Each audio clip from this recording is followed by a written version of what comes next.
人生最大的内耗在夫妻关系中。The biggest internal friction in life is in the relationship between husband and wife.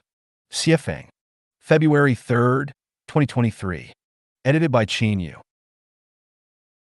For generations, humans have praised and advocated for maintaining the relationship between husband and wife. And there is even a saying in the folks, better to knock down 10 temples than wreck one marriage. Traditional society placed great importance on marriage and family, and moralists spent their lives praising and defending them.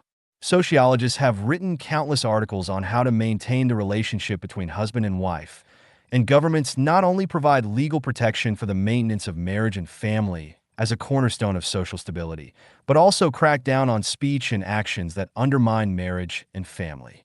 I have never doubted that there are very happy marriages in the world, just as I have never doubted that ironclad orchids can grow on trees.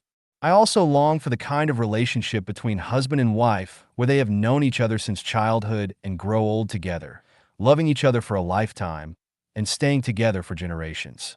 However, the practical experience and reality of human society for thousands of years tell us that the relationship between husband and wife is the most time-consuming and energy-consuming relationship in all human relationships, and one of the main factors that prevents people from fully realizing their potential. Among all productive forces, the greatest creator is the first productive force, that is, the regenerative capacity of natural resources. Without the greatest creator, the first productive force, no matter how capable humans are, it is a dead end. For example, how about if there is no rain? The second one is human.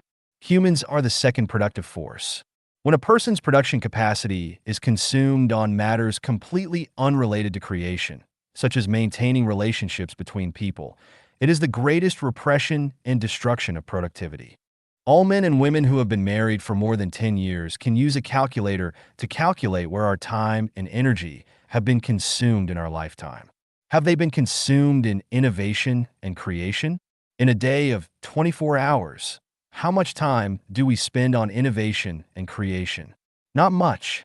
We spend a lot of time and energy on maintaining the relationship between husband and wife, especially in the spiritual and emotional realms, and we are firmly held hostage by the relationship between husband and wife. First of all, after getting married, half of a person's personal freedom is lost. What creative and innovative ability can a person who has lost their freedom have? Slaves do not have the ability to innovate and create. If their thoughts and bodies are not free, where does their ability to innovate and create come from? If their property is not free either, where is the material condition to think about innovation and creation?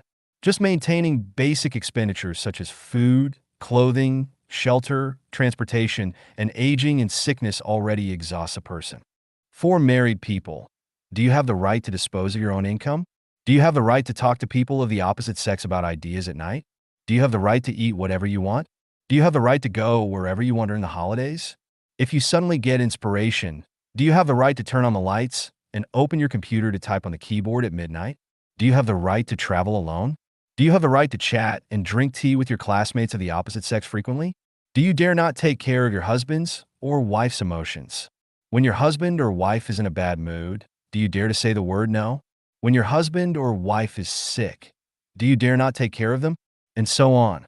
These are all tangible and calculable drawbacks, but the compromises and concessions required in daily trivial matters also consume a significant amount of time and energy.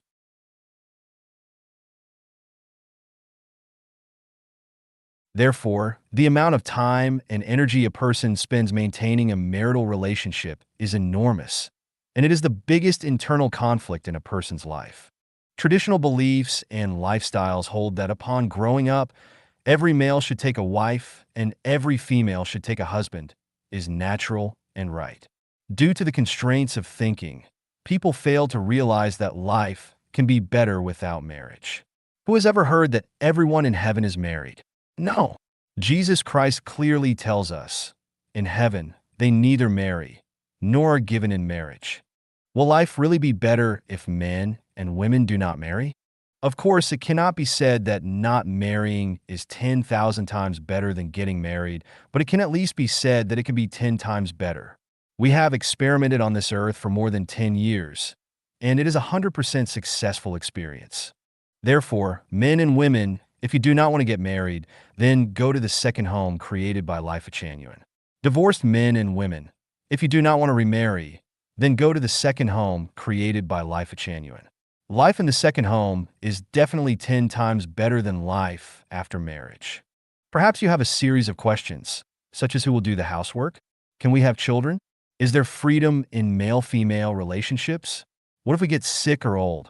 I want to tell you that I have thought about all your questions, and there is a perfect program to solve them. Stop getting married. Do not waste the majority of your life's time and energy on maintaining special relationships. And don't consume your wisdom and energy chasing after money and status. Go to the second home, and you will be moved to tears in the end.